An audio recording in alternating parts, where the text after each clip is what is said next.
Good morning. I don't know well, let's start at this one. What I imagine is perhaps 5 different versions of this first podcast.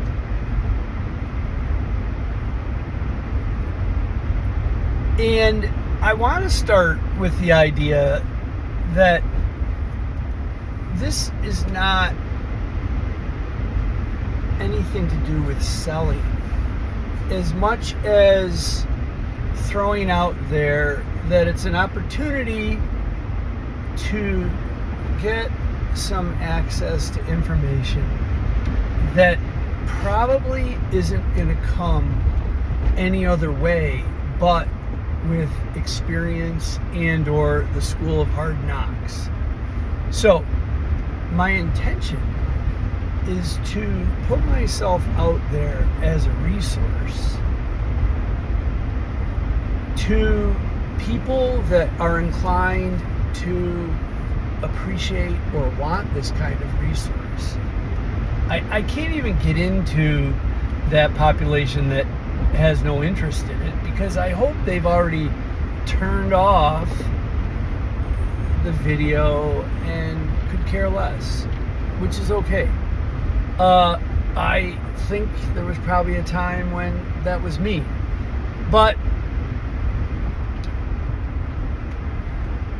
the costs of not knowing stuff in today's environment, in my opinion, are way more expensive than the cost of not knowing this stuff in the old days. Another thing, I don't know how to kind of drill down into what audience this is for, because this isn't really about the craft or how to do something. This is about the other stuff that is part of taking care of people.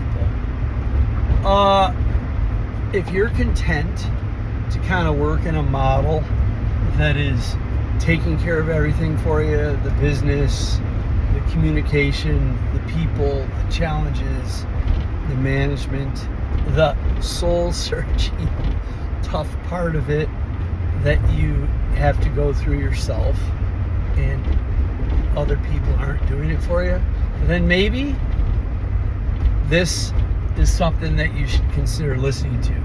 My vision is that I might have 3 or 4 of these that give you an opportunity to imperfectly get to know me.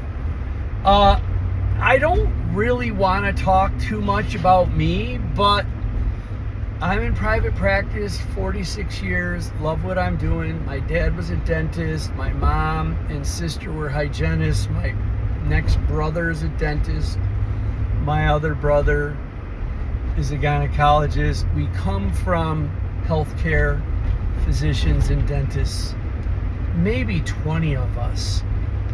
Many went to University of Pennsylvania, others went to Buffalo, upstate. And I don't tell you that because, we talk about dentistry all the time. Not really. That's not the way families work that are in healthcare. A lot of times they don't want to talk about anything. But over the years, you do get a sense of different styles, different approaches, including my dad's and my brother's. And guaranteed a huge part of my life was not wanting to practice. Not like my dad, but he passed at 56 with 6 kids. And working 4 or 5 operatories took its toll. Other things contributed. I myself have been in private practice, but there was a period, I don't know, 1.5 years, maybe 2 years, where I worked in a group practice supplementing when I was going through a divorce, supplementing to support my 4 children under 10. And that had 19 dentists at one location, 6 working at any given time. And I did get a feel for that particular model, Jay Gear's Scheduling Institute model.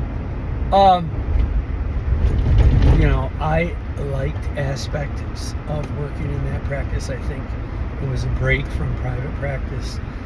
Never could have sustained it. But yet, a lot of experience in talking to people at that stage. Hey, would you work 4 operatories?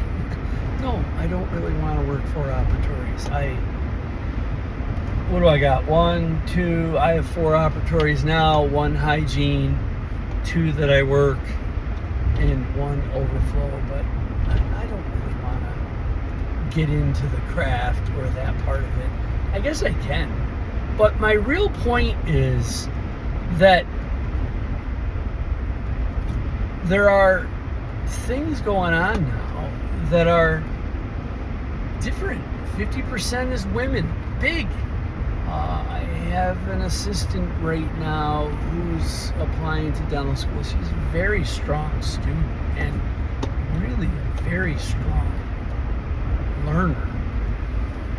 And I asked her why she thought she wanted to go to dental school. I also asked her what the top 3 reasons were, as if she was the spokesperson for the women, 50% of women, which is kind of an impossible spokesperson. And interesting, she never mentioned the craft, the actual hands-on working that she was going to spend 4 years learning. She never mentioned the people side of it, the humanity side of it. And that's what this is. Like, where are you going to learn that stuff?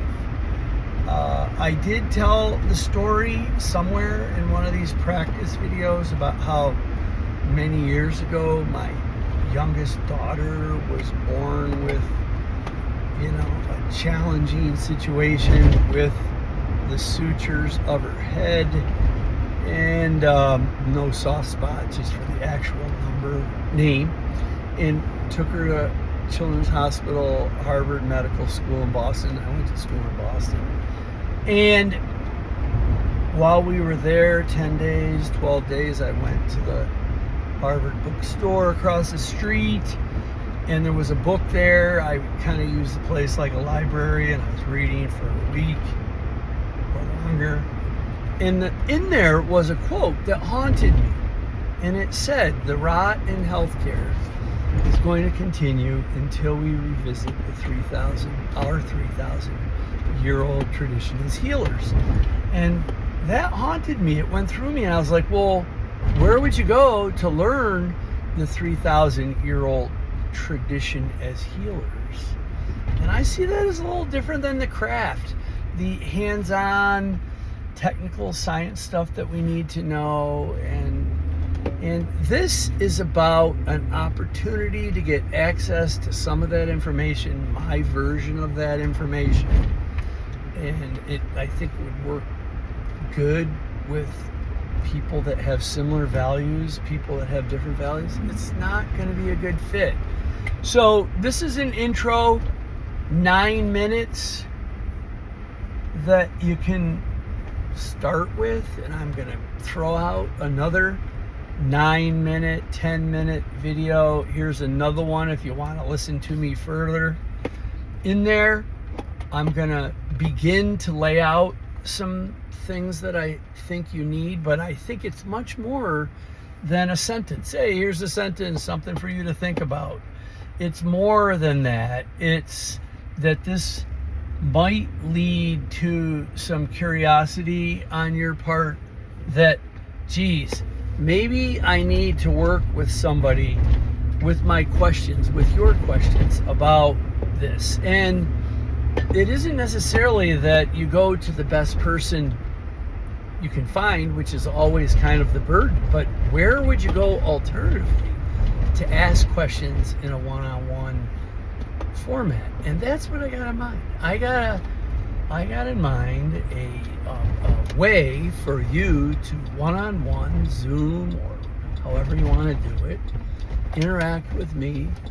And this is one of my lay it out there videos, podcasts, to share with you what's available. We'll build on this. Thank you. Bye-bye.